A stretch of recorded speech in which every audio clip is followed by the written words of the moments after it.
Hello student, class 8 Hindi और English medium के सभी स्टूडेंट ध्यान दीजिए। आज आप लोग हिंदी यानी बसंत भाग 3 में चैप्टर 5 पढ़ेंगी।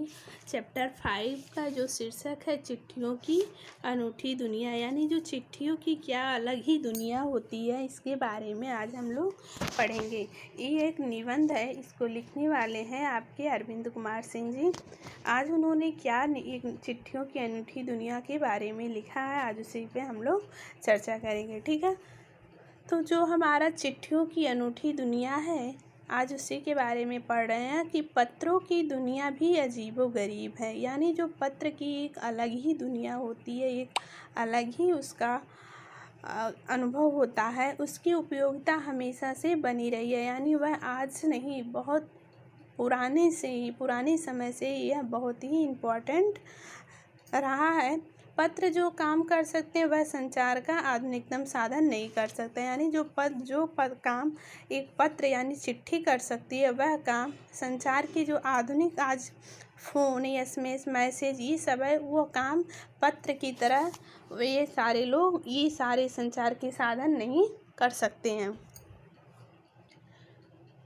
पत्र जैसा संतोष ना फ़ोन में है, ना एसएमएस का संदेश कहाँ दे सकता है। जो हमको पत्र पढ़ के जो संतुष्टि मिलती है, वैसा संतुष्टि हमको ना फ़ोन के द्वारा मिलता है, ना ही एसएमएस के द्वारा मिलता है। पत्र का एक नया सिलसिला शुरू करते हैं और राजनीतिक यानी पॉलिटिक्स, साहित्य और कला के क्षेत्रों में तमाम विवाद और नई घटनाओं की जड़ भी क्या है, पत्र ही होते हैं। दुनिया का तमाम साहित्य पत्रों पर केंद्रित है। ठीक है, और मानव सभ्यता के विकास में इन पत्रों की अनूठी भूमिका यानी एक महत्वपूर्ण भूमिका ये पत्र यानी चिट्ठी निभाई है। पत्रों का भाव सब जगह एक सा है, भले ही उसका नाम अलग अलग हो। यानी पत्रों का जो महत्व है, जो इम्पोर्टेंट है, वह सब जगह एक सा ही होता है, भले ही उस पत्र का नाम अलग अलग हो। जैसे पत्र को यदि हम बात करें तो पत्र को उर्दू में खत कहा जाता है। क्या कहा जाता है? खत कहा जाता है। और संस्कृत में उसको क्या कहा जाता है? पत्र कहा जाता है। किसको? चिट्ठी को। और कन्नड़ में उसे कागज कहते हैं, तेलुगु में उत्तरम, जाबू और लेख तथा शामिल में कड़िद कहा जाता है।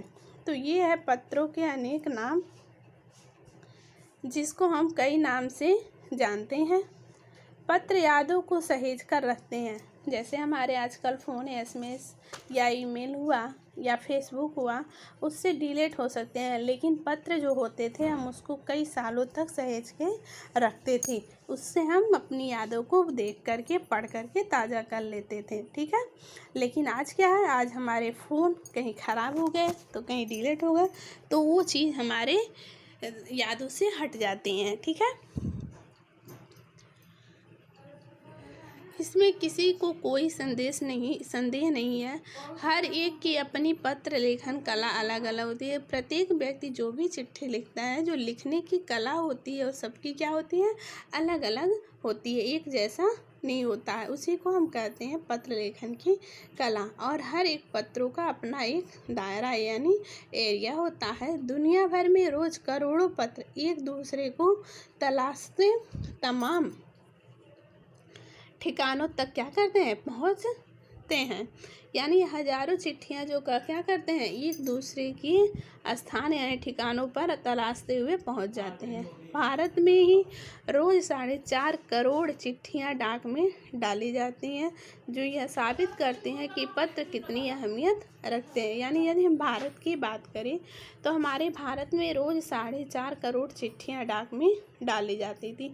तो आप खुद ही इससे अंदाज़ा लगा सकती हैं कि ये पत्र जो होते हैं, चिट्ठी जो होती है, वो कितनी अहमियत रखते हैं।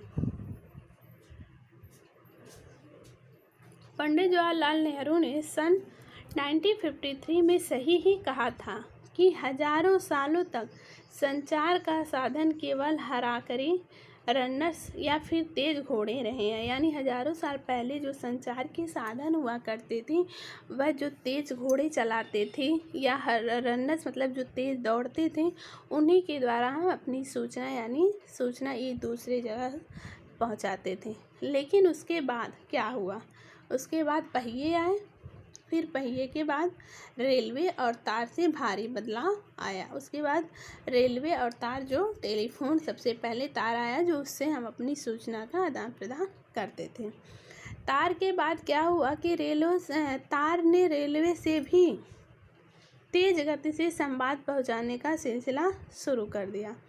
अब उसकी जगह पे अभी प्रेजेंट टाइम में क्या हो गया है, टेलीफोन, वायरलेस और आगे रेडार दुनिया बदल रहा है। यानी उसके बाद टेलीफोन आया, फिर वायरलेस यानी जिसमें तार नहीं रहता था जैसे हमारे फ़ोन। इस तरह से आज दुनिया में संचार के साधन का बदलाव हुआ। पिछली शताब्दी में पत्र लेखन ने एक कला का रूप ले लिया है। यानी अगर पिछली शताब्दी से देखा जाए तो जो पत्र लिखने की कला है वह एक अलग ही रूप ले लिया है।